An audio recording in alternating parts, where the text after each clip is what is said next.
5 seconds to go.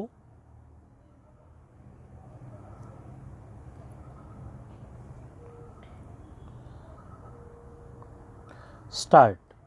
It is seen that verification of the character and antecedents is one of the important criteria to test whether the selected candidate is suitable to a post under the state. Though he was found physically fit, passed the written test and interview, and was provisionally selected on account of his antecedent record, the appointing authority found it not desirable to appoint a person of such record as a constable to the disciplined force. The view taken by the appointing authority in the background of the case cannot be said to be unwarranted.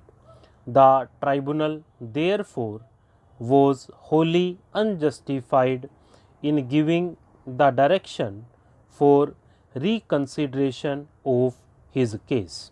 Though he was discharged or acquitted of the criminal offence, the same has nothing to do with the question. What would be relevant is the conduct or character of the candidate to be appointed to a service and not the actual result thereof. If the actual result happened to be in a particular way, the law will take care of the consequence. The consideration relevant to the case is of the antecedents of the candidate. Appointing authority, therefore, has rightly focused this aspect and found it not desirable to appoint him to the service. In Kendriya Vidyalaya Sangathan versus Ram Ratan Yadav, AIR 2003, SC 1709, Honorable Supreme Court examined a similar case wherein the employment had been obtained by suppressing the material fact that criminal proceedings were pending against him at the time of appointment. The court rejected the plea taken by the employee that the form was printed in English and he did not have good knowledge of that and therefore could not understand as what information was sought. The apex court held that as he did not furnish the information correctly at the time of filling up the form, the subsequent withdrawal of the criminal case registered against him or the nature of offences were immaterial.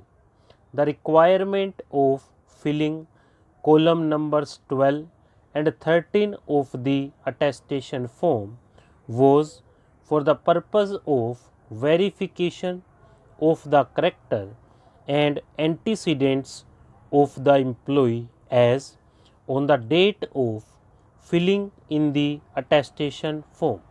Suppression of material information and making a false statement has a clear bearing on the character and antecedent of the employee in relation to his continuance in service.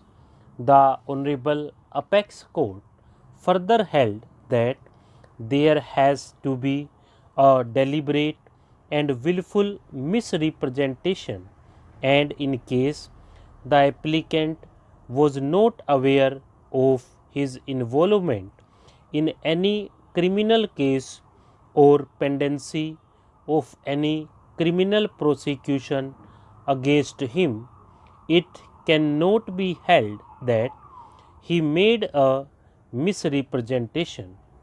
In the said case, the information sought was as to whether he has ever been arrested as the applicant was wanted in a criminal case and he has got a stay order from the court. He furnished the information in a negative. The Honorable Supreme Court held that it may be a case of mistaken impression but not a deliberate impression. Stop.